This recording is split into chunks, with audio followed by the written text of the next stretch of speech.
నమస్తే. శ్రీ పరంజ్యోతి భగవతి భగవాన్ శరణం. నాకు జరిగిన ఆత్మ సాక్షాత్కార అనుభవాన్ని నేను మీతో పంచుకోవాలనుకుంటున్నాను.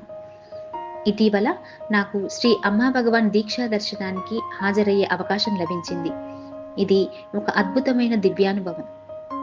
దర్శనానికి ముందు నేను మానసిక సంఘర్షణలకు లోనయ్యాను. ఇవి నా బాహ్య ప్రపంచాన్ని అతలాకుతలం చేశాయి. ముఖ్యంగా నా వృత్తిపరమైన ఎదుగుదలకు అంతరాయం కలిగించాయి. నా కార్యాలయంలో ఎటువంటి నిర్దిష్ట కారణం లేకుండా ఎవరైనా తమ స్వరం పెంచి మాట్లాడినప్పుడు మరియు నాపై ఆధిపత్యం చెలాయించడానికి ప్రయత్నించినప్పుడు మానసికంగా మరియు శారీరకంగా నా ఆరోగ్యం ప్రభావితమయ్యేది. భయం మరియు ఊహాజనిత కథల వలన నా మనసు నిరంతరం అంతరంగ సంభాషణలతో నిండిపోయేది. నాకు రాత్రిపూట సరిగా నిద్ర పట్టడం కూడా పట్టేది కాదు.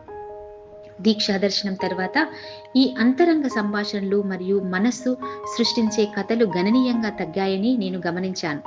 తత్ఫలితంగా నా బాహ్య ప్రపంచంలోని వ్యక్తులు నన్ను ఇబ్బంది పెట్టడం మానేశారు. అదృష్టవశాత్తు శ్రీ అమ్మా భగవాన్ నా జీవితంలో సమస్యలను కలిగించే వ్యక్తులను పూర్తిగా తొలగించారు. ఒకవేళ ఇతరులు తమ స్వరాన్ని పెంచి మాట్లాడితే నేను వారిని స్వీకరించగలుగుతున్నాను. నాలో భిన్నమైనటువంటి వ్యక్తిత్వాలు ఉత్పన్నమవ్వడం మరియు ఆగిపోవడాన్ని నేను స్పష్టంగా గమనించగలుగుతున్నాను. నేను ఇకపై సవాళ్ళని ఎదుర్కోవడానికి భయపడడం లేదు. వాటిని ఎదుర్కొనే ధైర్యాన్ని పెంచుకుంటున్నాను. నేను సమయానికి బాగా నిద్రపోగలుగుతున్నాను. త్వరగా నిద్ర మేల్కోగలుగుతున్నాను. శక్తి ఉత్సాహాలతో నిండి ఉంటున్నాను. నేను అంతర్యామి ద్వారా మార్గనిర్దేశం చేయబడుతున్నాను. నా అనేక నిర్ణయాలను అంతర్యామి శ్రీ భగవాన్ తీసుకుంటున్నారు. నేను వచ్చే ఫలితాలను ఒక సాక్షిగా చూస్తున్నాను.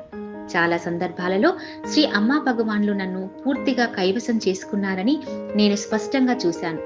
ఆ సంఘటన జరిగిపోయిన తర్వాత మాత్రమే నేను ఆ విషయాన్ని గ్రహించగలుగుతున్నాను. నా అంతర్యామి శ్రీ అమ్మా భగవాన్లు నా బంధం బలపడింది. సమయానుకూలమైన మార్గదర్శకత్వం నా వ్యక్తిగత మరియు వృత్తిపరమైనటువంటి వృద్ధికి బాగా సహాయపడింది. నేను చాలాసార్లు మనస్సులో ప్రశాంతత మరియు నిశ్చలతను అనుభవించగలుగుతున్నాను. వ్యక్తుల గురించి మరియు పరిస్థితులపై ఎలాంటి ఫిర్యాదు చేయకుండా నా మనస్సు పెరుగుదలను మరియు సహాయంపైనే దృష్టి పెట్టడం ప్రారంభించింది. నా తల్లిదండ్రులు మరియు కుటుంబ సభ్యులతో నా బాంధవ్యం చాలా మెరుగుపడింది. వారితో మాట్లాడేటప్పుడు నా మనస్సు దాని యొక్క ప్రమేయం ఉండడం లేదు. నా అంతరంగ ప్రపంచంలో ఈ అద్భుతమైన మార్పులు చేసిన శ్రీ అమ్మా భగవాన్లకు కృతజ్ఞతలు తెలుపుతున్నాను. శ్రీ రమ్యాజీ, కోయంబత్తూర్, తమిళనాడు.